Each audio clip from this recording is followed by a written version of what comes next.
The American campaign against North Vietnam's transport system began on April 3, 1965. In a month-long offensive, Navy and Air Force planes hit bridges, road and rail junctions, truck parks, and supply depots.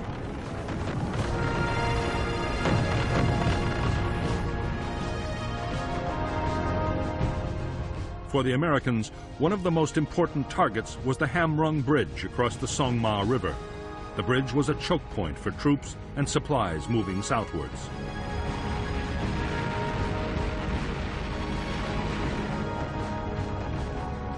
In spite of repeated attempts, the Americans failed to destroy the target. 2 U.S. planes were lost to MiG fighters and more to anti-aircraft defenses.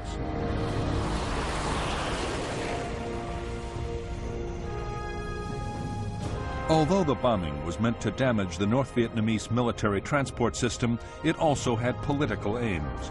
It was supposed to pressure the North to stop supporting NLF guerrillas fighting in the South.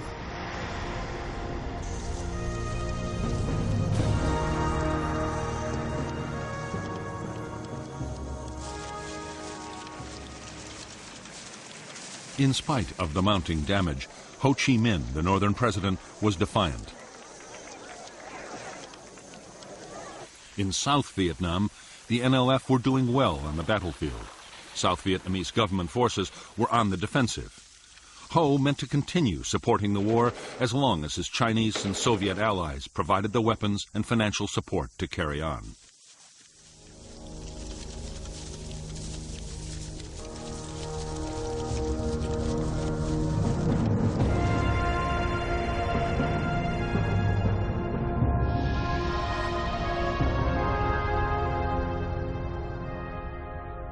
North Vietnam's war materials from the Soviet Union and China came overland by rail or by sea into the major ports of Haiphong, Hon Gai, and Cam Pha.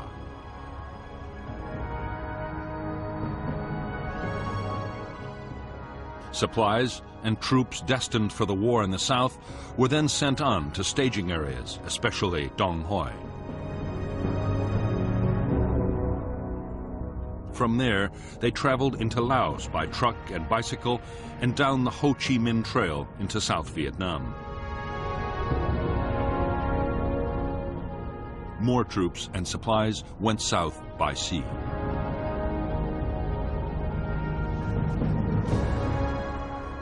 American aircraft had already attacked junctions, bridges, troop staging areas, and supply depots vital to the North's supply effort.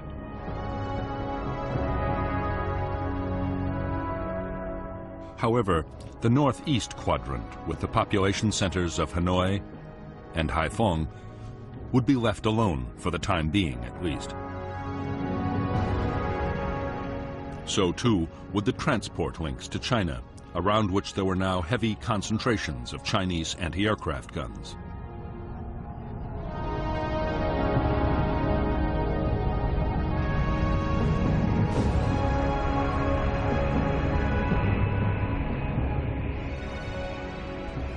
As the Rolling Thunder campaign continued, opposition to the bombing grew in the United States and around the world.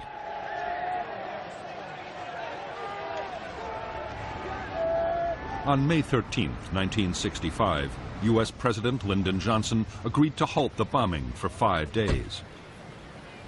As Johnson had expected, North Vietnam firmly rejected his overture.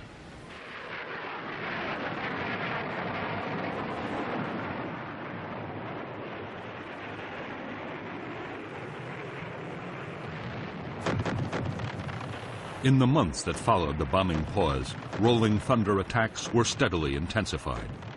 Transportation was still the top priority, but the list of targets approved by the White House was steadily broadened. The planes also began to range further north than before.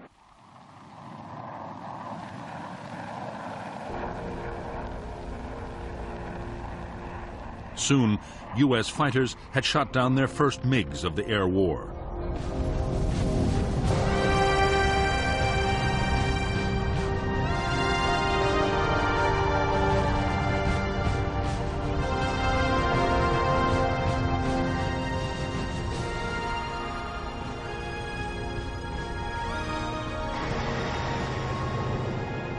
By July 1965, a ring of Soviet-supplied surface-to-air missile batteries surrounded key sites in North Vietnam.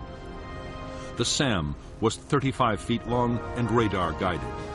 It could hit a target 20 miles away and was one of the most advanced anti-aircraft weapons in the world.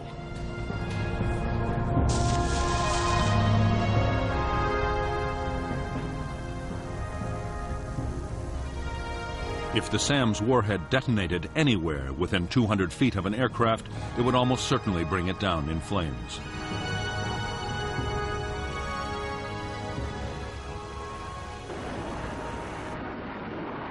The missile defenses destroyed their first U.S. aircraft in late July 1965. In the coming months, 1 in every 20 SAMs fired would hit its target.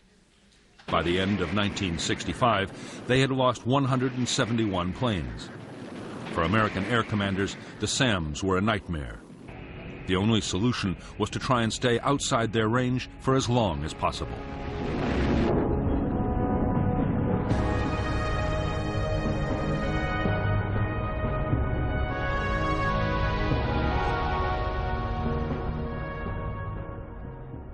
American aircraft were now attacking some carefully selected targets inside the northeastern quadrant of North Vietnam.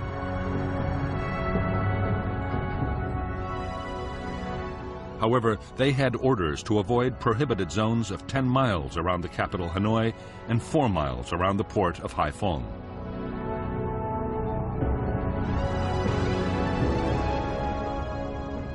In bigger zones around both cities, attacks were severely restricted, and the aircraft also had to stay out of a buffer zone along the border with China.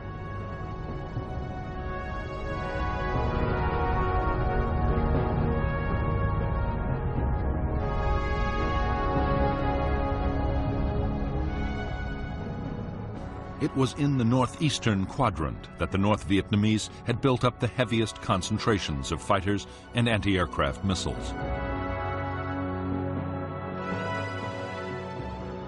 The Americans knew the operating ranges of the MiGs and the SAMs.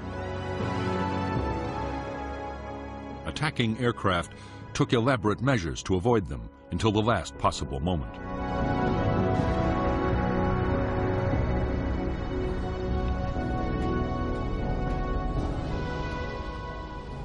SAM missile sites were hard to find and even harder to destroy.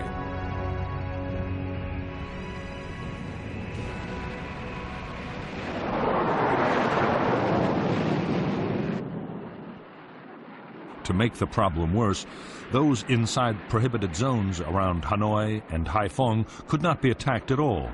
It would be months before the restriction was lifted.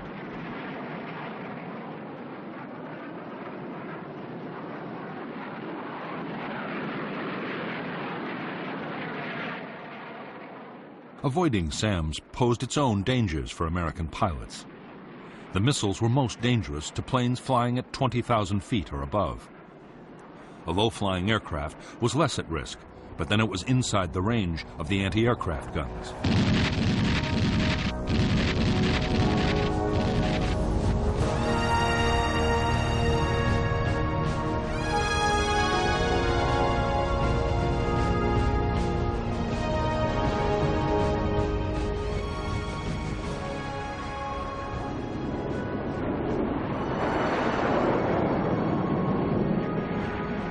By this time, North Vietnam's MiG fighters were being sent into battle whenever the odds seemed in their favor. Always they fought under strict control from the ground. Their tactics were to approach from behind and above the Americans and then mount a sudden ambush.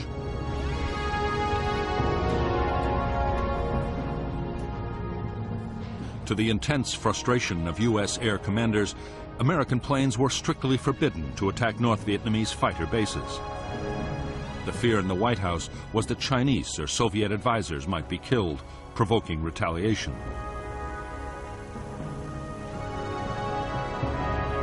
An even bigger worry was that if the North's Air Force were destroyed, Chinese fighter units might take over the defense themselves.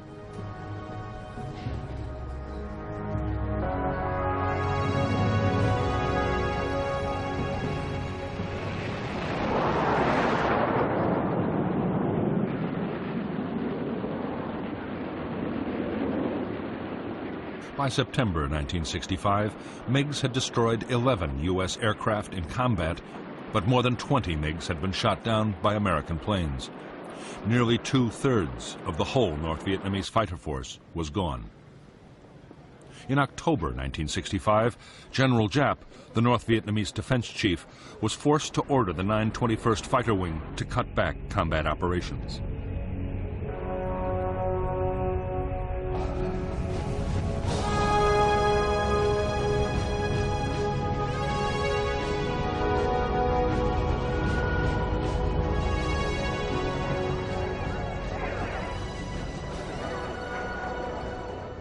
On December 24, 1965, President Johnson announced another temporary halt to the bombing of North Vietnam and offered talks. Meanwhile, the war in the South was gathering pace. By the start of 1966, 184,000 U.S. troops had arrived in country.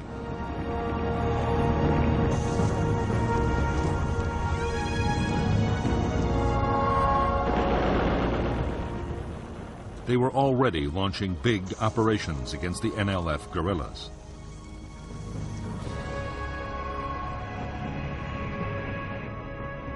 Months before, American leaders had decided that the air war in the South would, if necessary, take priority over operations against the North.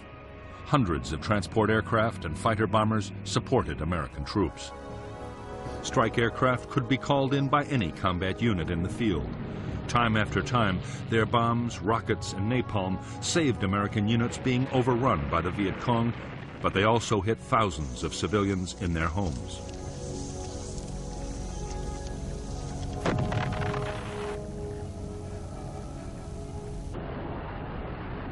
Against Viet Cong troops in the open, tactical fighter bombers were accurate and destructive weapons.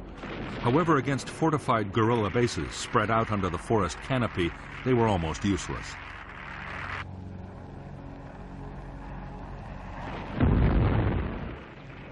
The solution suggested by the U.S. commander in Vietnam, General Westmoreland, was to carpet bomb with B-52s.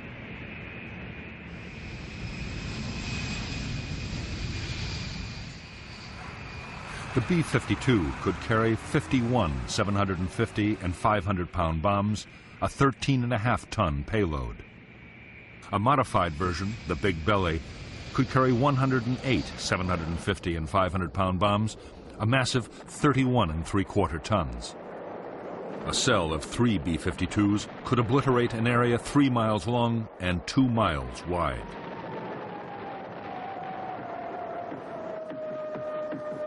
B-52 raids were codenamed Arclight.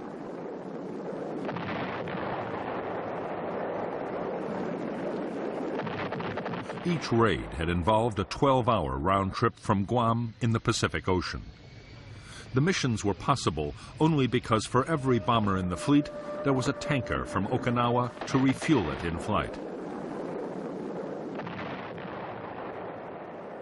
The mission of the B-52 force was soon broadened to include the Ho Chi Minh Trail in Laos and passes feeding the trail just inside North Vietnam.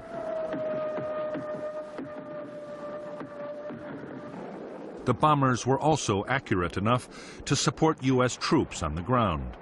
Radar could direct the B-52s to a target day or night up to 200 miles away and tell the crew exactly when to drop their bombs.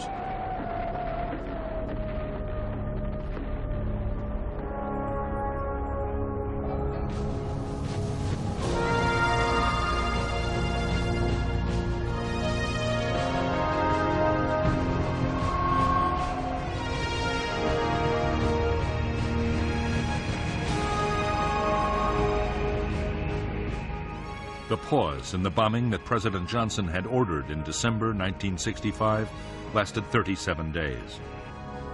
When the bombing restarted, it had coincided with appalling weather. North Vietnam was given a priceless breathing space in which to boost its defenses.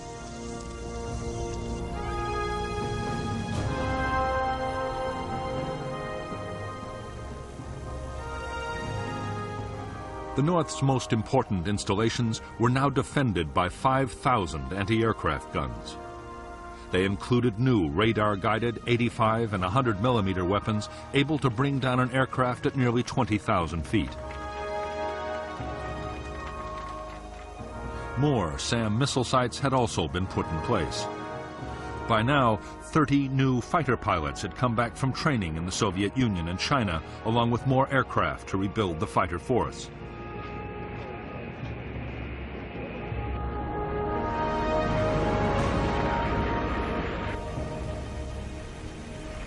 American aircraft losses were now 20 a month over North Vietnam.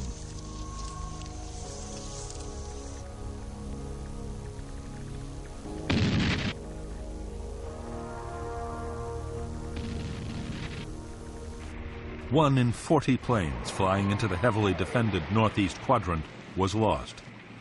Pilot morale was beginning to suffer. Most were in combat every second day, and some even more often.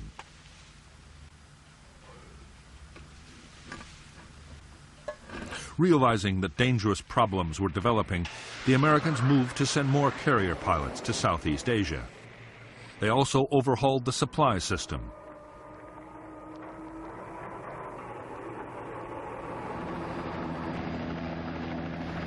At the same time, other changes were made to help reduce American casualties and boost morale.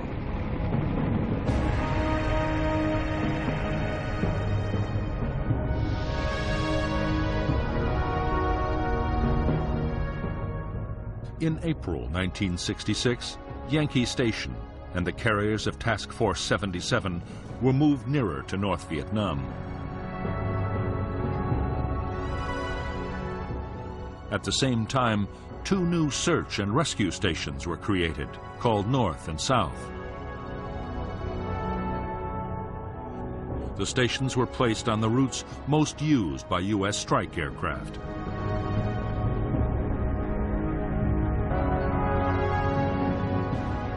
Up to now, U.S. Air Force and Navy planes had taken turns to hit different areas of North Vietnam. There were always problems of coordination.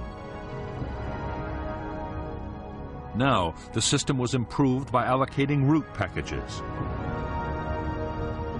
Route Package 1 was given to Military Assistance Command in the South as part of the war on the demilitarized zone.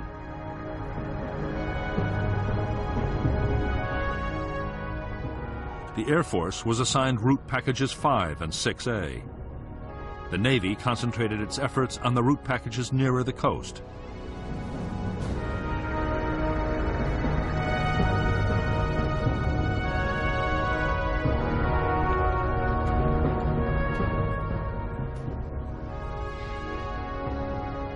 The route package system allowed American pilots to learn the defenses of their own target areas. Combined with the area's search and rescue operations, it did help save pilots' lives, but did little to reduce aircraft losses. In May and June 1966, 18 planes were shot down. 7 pilots were picked up by the search and rescue forces.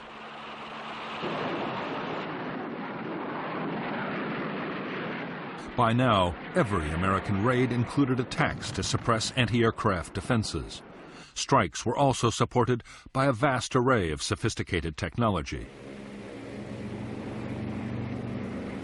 Early warning radar aircraft could alert pilots to MiGs or SAM launches. Electronic warfare planes tried to jam anti-aircraft radars. Wild Weasel strike aircraft, armed with the new Shrike radar-seeking missiles, were deployed to hit the SAM sites.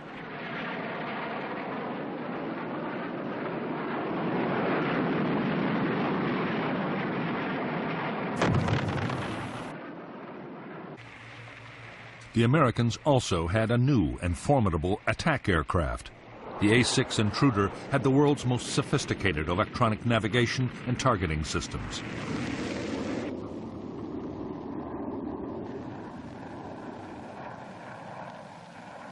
It could find and hit targets day or night in any weather and carried a 6.5-ton bomb load. In poor conditions, a pair of intruders could destroy a target that a normal raid of 100 aircraft might fail to hit.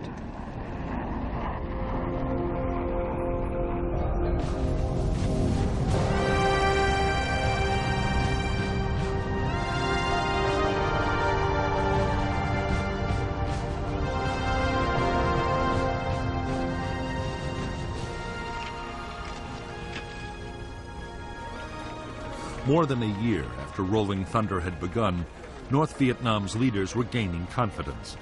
The bombing had unified the North Vietnamese people.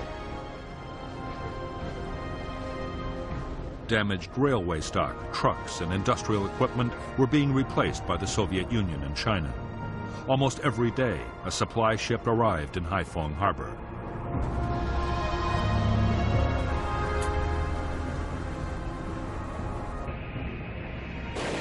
The Soviet Union had also supplied new advanced fighter aircraft, bringing the number of North Vietnamese planes to 70. The MiG-21 all-weather interceptor was able to fly at twice the speed of sound and was highly maneuverable.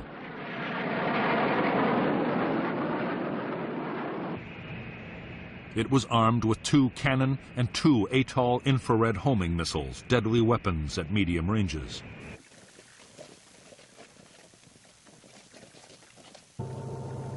In spite of the American bombing, the North Vietnamese had actually increased the flow of men and supplies to the southern battlefield. Destroyed bridges were bypassed by pontoons and fords, and trucks moved mostly at night.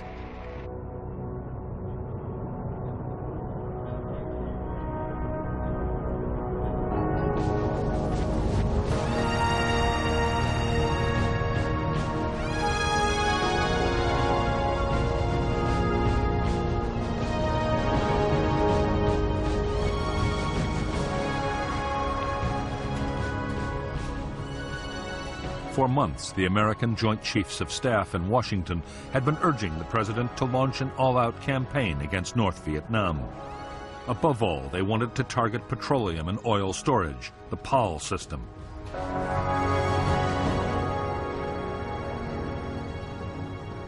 U.S. commanders were confident that an offensive against POL targets would deal a crippling blow to the North Vietnamese war effort.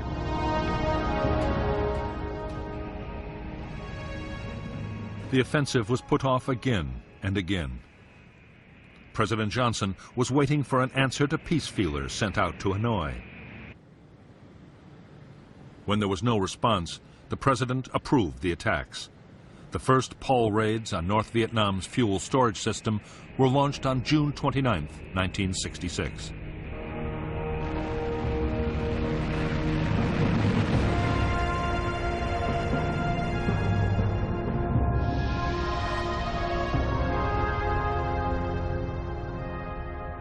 North Vietnam had 13 major oil storage facilities. 2 had already been destroyed and another badly damaged. The new American campaign was launched by U.S. Air Force planes flying from Thailand and by the Navy carriers Ranger, Constellation, and Hancock. In the first strikes, tanks at Hanoi, Haiphong, and Do Song were hit. The following days saw attacks on yet more sites. The remaining facilities and fuel-carrying trains from China were next.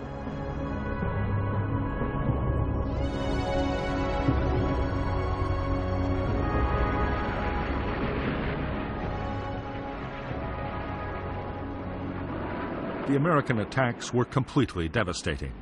The North's biggest facility at Haiphong was totally destroyed. Smoke from the burning tanks reached 20,000 feet into the sky.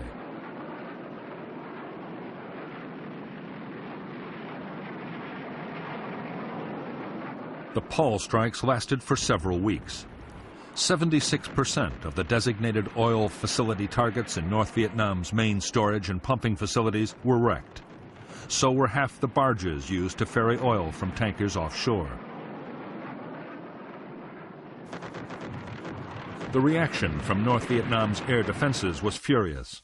SAMs and anti-aircraft guns were reinforced as the raids went on.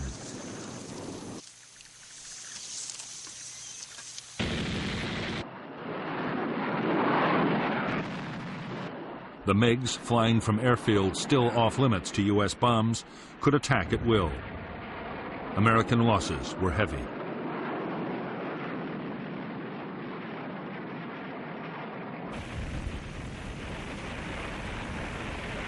In spite of the massive size of the Paul campaign and the heavy cost in downed aircraft, the American raids had a limited effect. The big oil tanks had been destroyed, but long before, the North had dispersed its stocks in smaller tanks and bunkers. Some had been hidden in residential districts, places the Americans might avoid attacking. The Americans launched a massive effort to try and eliminate the dispersed oil stocks.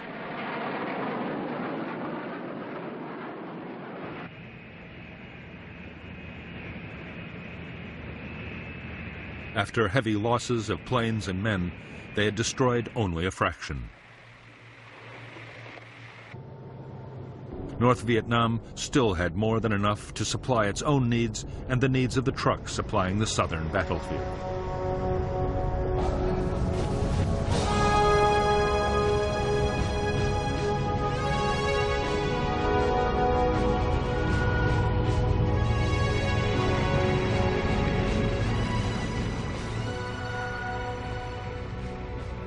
In October 1966, the U.S. Defense Secretary Robert McNamara paid a visit to the American carrier fleet off the shores of North Vietnam. With him was General Wheeler, the chairman of the Joint Chiefs of Staff, and Admiral Sharp, the Pacific Fleet commander.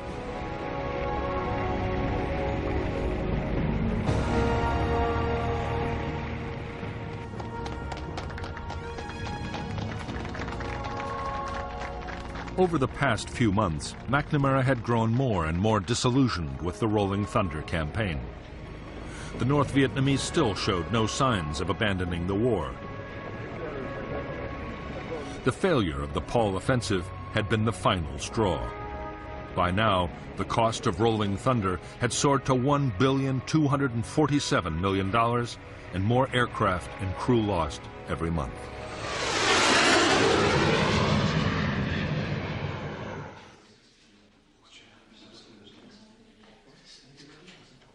McNamara now favored curtailing the bombing. He argued that U.S. aircraft should concentrate on attacking the supply routes from North Vietnam to the south, at a much lower cost in lives and cash. Military leaders were dismayed. Their argument was that Rolling Thunder had failed because, with all the restrictions, it had never been given a chance to succeed.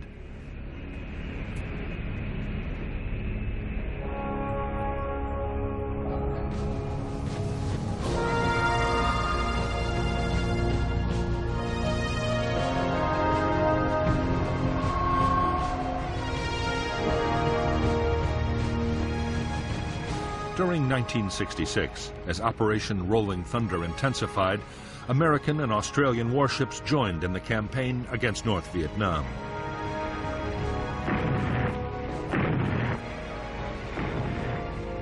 Operation Sea Dragon attacked more than 3,500 land targets, including bridges, railroad yards, and truck parks.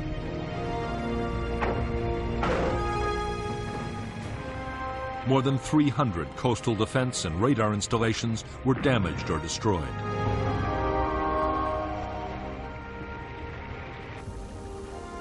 The attacks were fiercely resisted by North Vietnamese coastal artillery batteries.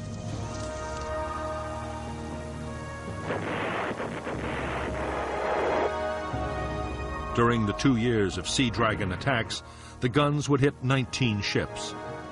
None were sunk, but several suffered serious damage. In early February 1967, President Johnson declared a 6-day halt in attacks on North Vietnam. The North Vietnamese immediately raced supplies and men to the south, as they had done during every pause before.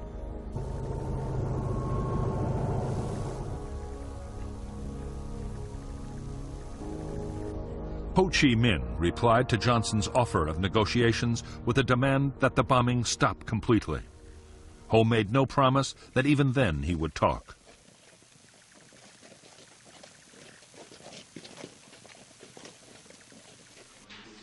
Ho's rebuff left Johnson frustrated and angry.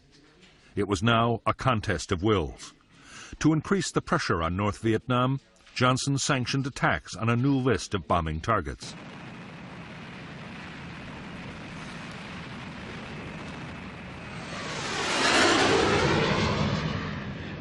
American planes would attack the North's airfields, power plants, and industries, while the Navy's Operation Sea Dragon would be expanded. It was a major step towards an all-out campaign.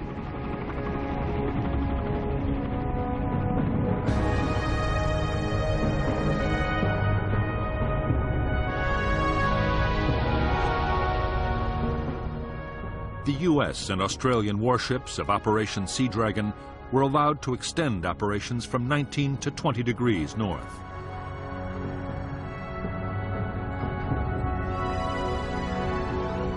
Aircraft were sent to mine river mouths and later inland waterways as well, up to the same line.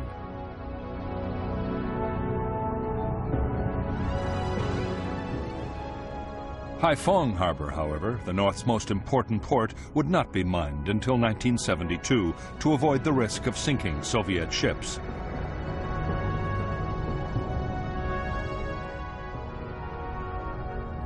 The new targets for U.S. bombers were the airfields, power plants, and industries of the northeastern quadrant. Some targets were inside the previously prohibited zones around Hanoi and Haiphong.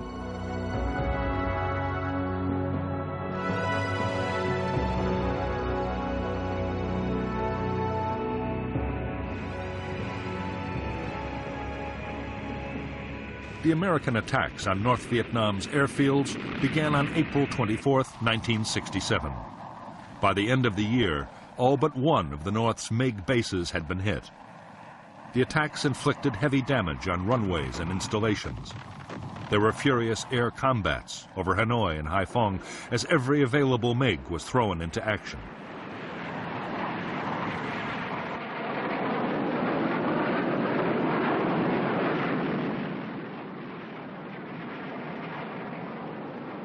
After the airfield attacks came the strikes on industrial targets and power plants.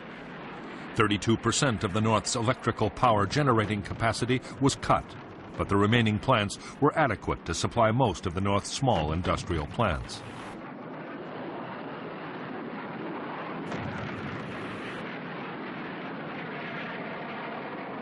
By now, the weather had improved, and the bombers now ranged freely, hitting old and new targets again and again. In May 1967, as desperate battles raged in the skies over Hanoi and Haiphong, the Americans shot down 26 North Vietnamese fighters. North Vietnam's pilot strength had been halved.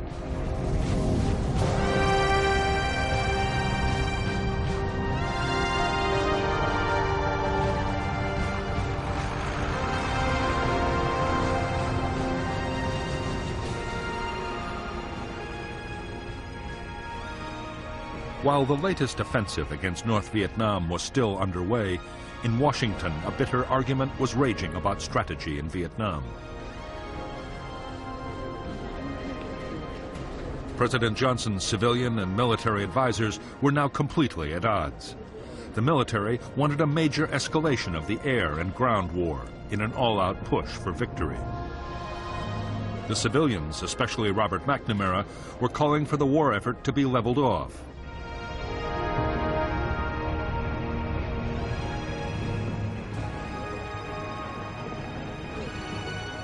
In August 1967, the pressure on President Johnson to side with his military commanders sharply increased. A Senate subcommittee was about to call for much heavier bombing of North Vietnam.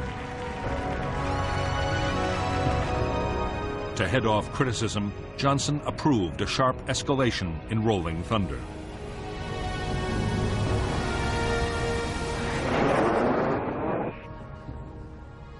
For the Defense Secretary, Robert McNamara, the decision to escalate was the end of the road.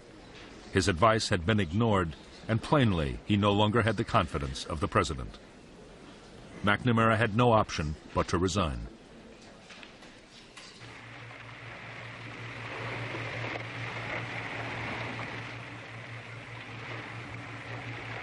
American aircraft now hit a whole list of previously banned targets, including power plants and rail yards inside the Hanoi Circle. The Paul Doumer Bridge linking Hanoi and Haiphong was attacked, and 2 of its spans dropped into the Red River. However, engineers hastily carried out temporary repairs, and the bridge continued to carry traffic until it was hit again in October 1967.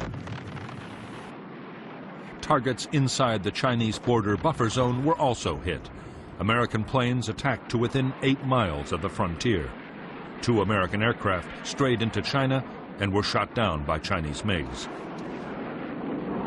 The attacks of late 1967 were so intense that for a time the northern air defenses ran desperately short of SAMs and anti-aircraft ammunition.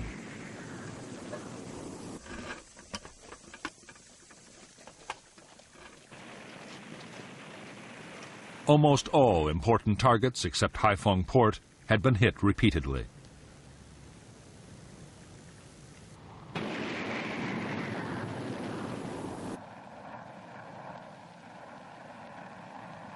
The Americans were now using a new generation of smart bombs, including the Walleye television-guided weapon, which had been operational in Vietnam since 1966. It took many fewer aircraft to destroy a target, which meant in theory that precision attacks could be made, even in densely populated areas. There was little the North Vietnamese air defenses could do to stop the havoc. However, northern leaders still had no intention of giving in to U.S. demands. In their view, the best way of stopping the bombing was to win the war in the South in the shortest possible time.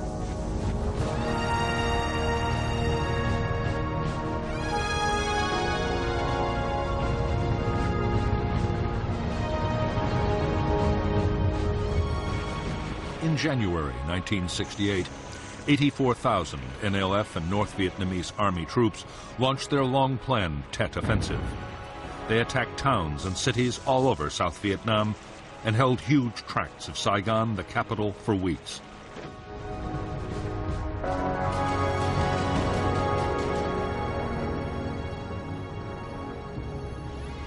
In the end, the Tet Offensive was a military disaster for the Viet Cong.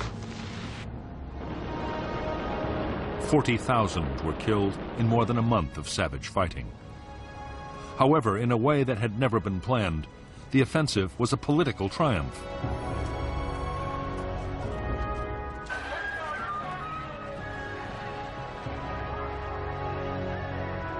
In the United States, public opinion had been turning against the war for months. The sheer scale of the latest offensive now seemed to confirm that U.S. strategy had failed. The pressure on President Johnson to look for a negotiated settlement grew irresistible.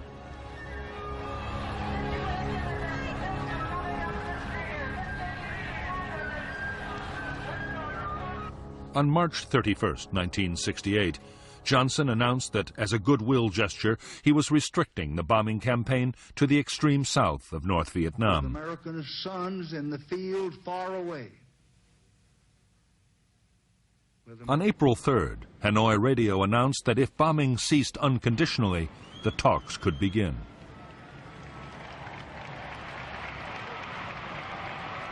The Paris peace process began on March 10, 1968.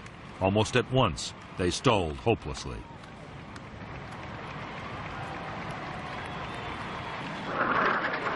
Meantime, U.S. aircraft and warships continued to attack transportation targets below the 20th parallel.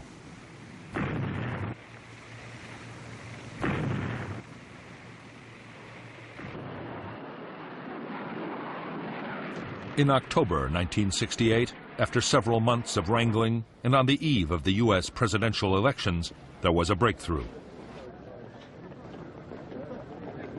The North Vietnamese agreed that in exchange for a complete halt to the bombing, they, for their part, would no longer infiltrate troops across the DMZ or shell major cities in the south. Johnson knew that being seen to oppose peace could damage his party's chances in the coming elections. Reluctantly, he agreed to stop the bombing.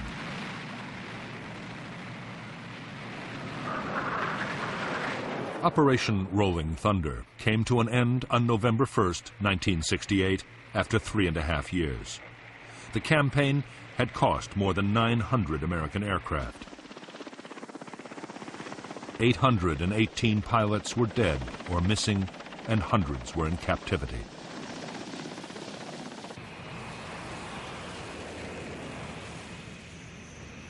On the northern side, nearly 120 North Vietnamese planes had been destroyed in air combat, in accidents, or by friendly fire. On the ground, according to McNamara's estimates, 182,000 civilians had been killed during Operation Rolling Thunder. 20,000 Chinese support personnel had also been casualties of the bombing.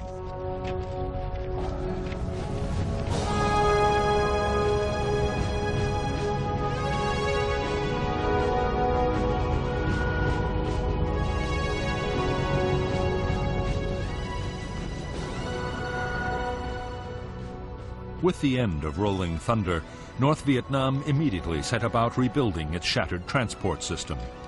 In spite of the talks still going on in Paris, the northern commander, General Giap, was already planning his next offensive in the south.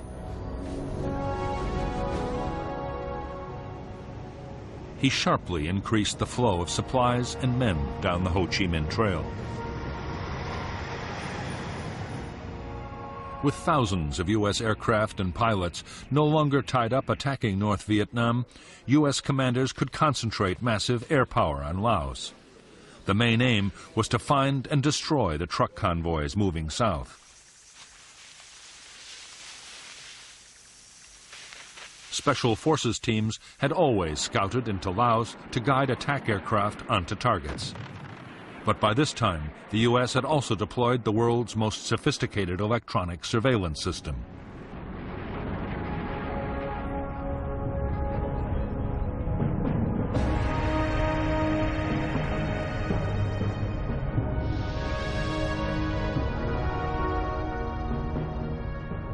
Between 1966 and 1971, in Operation Igloo White, American aircraft laid a sophisticated system of electronic sensors down the Ho Chi Minh Trail in Laos. The targets were the truck convoys streaming south from North Vietnam. Signals from the sensors were picked up by orbiting aircraft and relayed to a listening center in Nakhon Phanom in Thailand. Other aircraft carried instruments to detect the electrical activity of truck engines.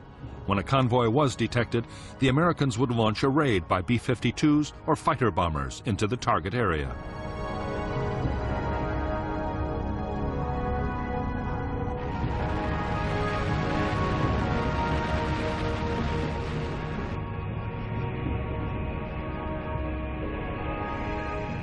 In 1968 alone, U.S. strike aircraft flew 88,000 strikes against targets in Laos. The planes dropped high explosives, cluster bombs, and mines. They were also equipped with new, highly accurate laser-guided bombs.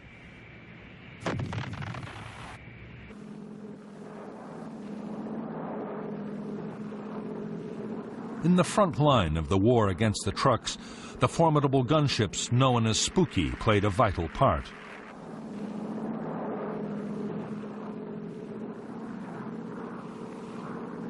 The gunships carried 3 miniguns, each able to fire 6,000 rounds a minute. Flying in a circular pattern over the target, the gunship would rain down an awesome weight of fire.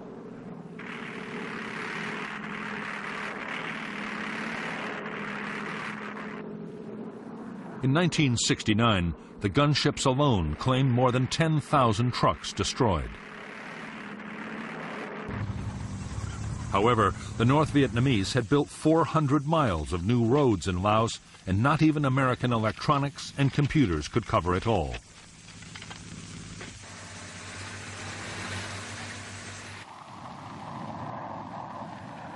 Still, U.S. aircraft would drop 750,000 tons of bombs on Laos, 10 times the weight dropped on Japan in World War II.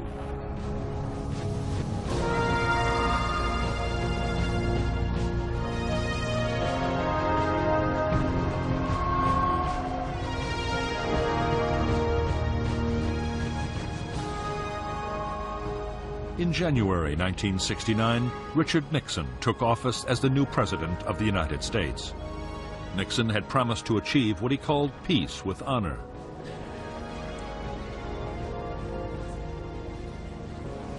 The aim was to negotiate a settlement that would allow the 500,000 U.S. troops in Vietnam to be withdrawn, while still allowing South Vietnam to survive.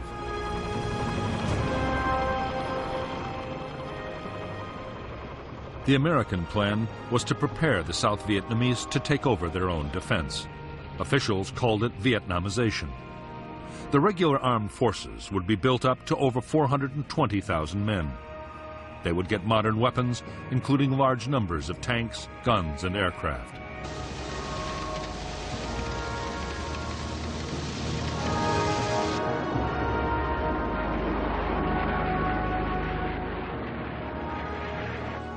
The North's strategy for 1969 was to keep up the pressure in South Vietnam.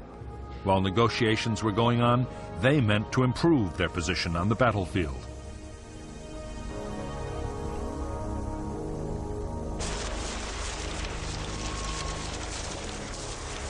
On the 22nd of February 1969, in a major offensive, assault teams and artillery attacked American bases all over South Vietnam, killing 1,140 Americans. At the same time, in an echo of Tet a year earlier, 100 towns and cities were hit. The American reaction was swift. Arc-light strikes by B-52s were launched on guerrilla base areas. Armor-piercing bombs dropped from 30,000 feet annihilated bunker and tunnel complexes.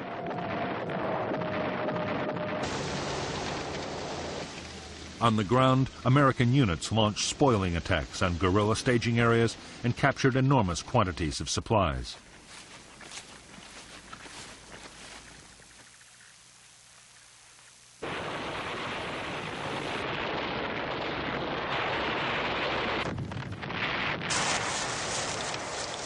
The heaviest fighting was around the capital, Saigon, but fights raged all over South Vietnam.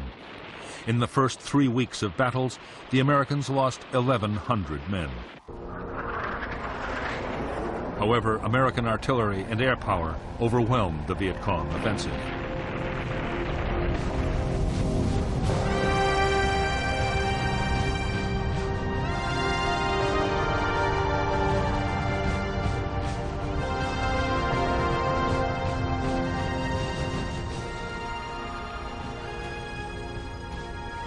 In the White House, there was anger and deep frustration at the latest campaign against South Vietnam. President Nixon and his advisors were determined to retaliate to show that the U.S. was serious about defending its ally. The problem was that going back to bombing North Vietnam would cause an outcry in the United States.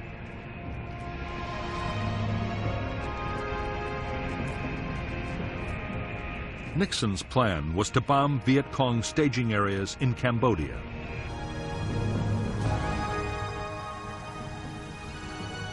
For years, they had been the springboards for attacks against Saigon. These jungle areas held tens of thousands of troops and vast stores of supplies and weapons.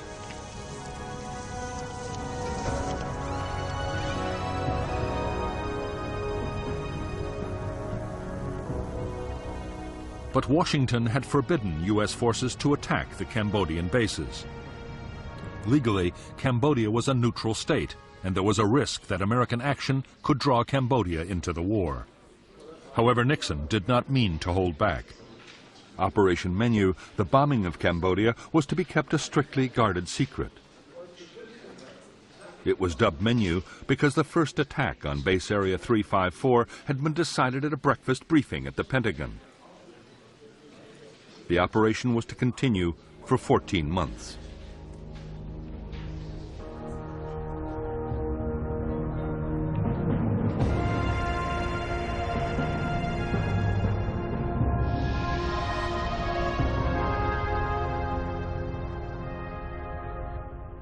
as well as the Ho Chi Minh Trail running from North Vietnam, NVA forces were also supplied by North Vietnamese and Soviet ships, which were allowed to dock at Sihanoukville.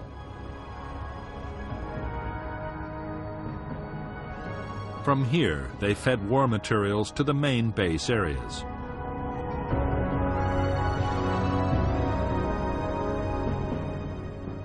The biggest Viet Cong strongholds were west and north of Saigon, in the areas known as the Parrot's Beak and the Fish Hook. The bases were run by North Vietnamese troops and the NLF.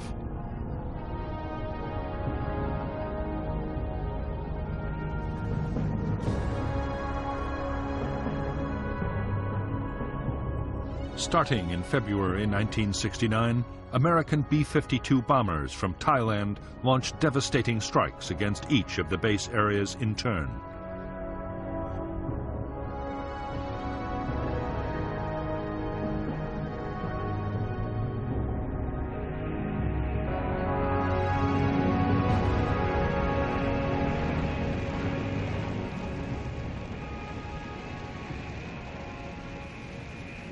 Operation Menu saw more than 4,000 B-52 missions, dropping 120,000 tons of bombs.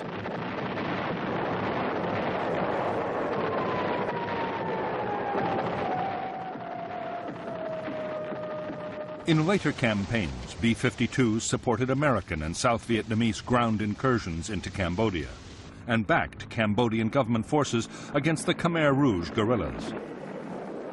Altogether, in 4 years of bombing, U.S. aircraft would unload more than 500,000 tons of bombs on Cambodia.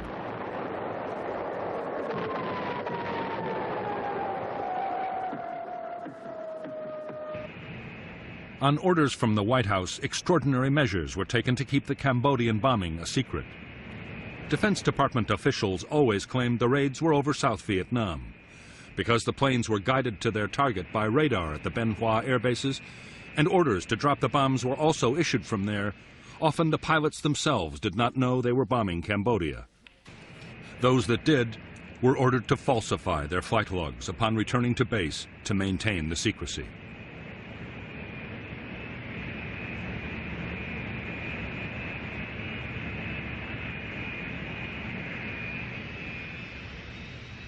In spite of the elaborate precautions, in May 1969, reports of the secret bombing were published in the American press.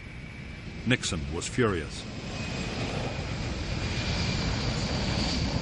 Only recently, the American public had learned of the My Lai massacre, in which over 200 South Vietnamese villagers had been killed by U.S. troops back in 1968.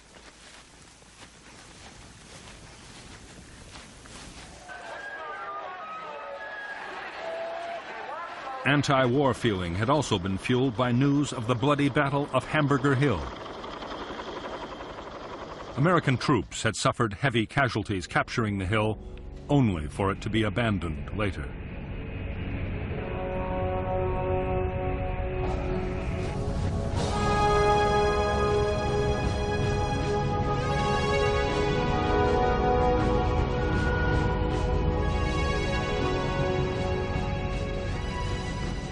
On June 8, 1969, President Nixon met with South Vietnamese President Nguyen Van Thieu on Midway Island in the Pacific.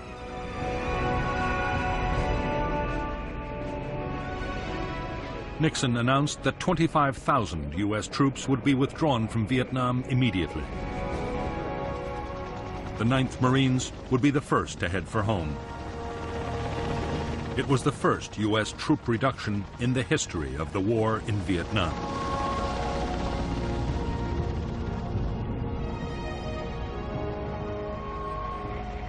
By the fall of 1969, Nixon's initiatives had succeeded in quietening public opposition to the war.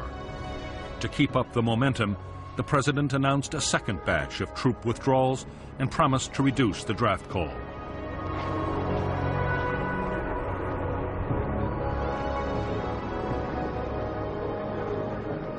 In October 1969, an opinion poll gave Nixon an approval rating of 71%, an almost unprecedented figure.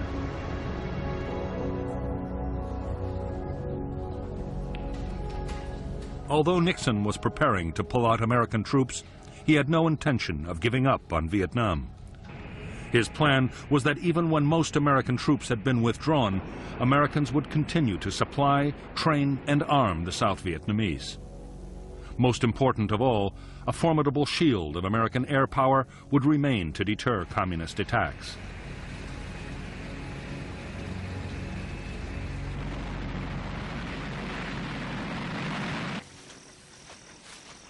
As ground combat in South Vietnam fell to its lowest level in 6 years, the prospects for success looked increasingly good in Washington.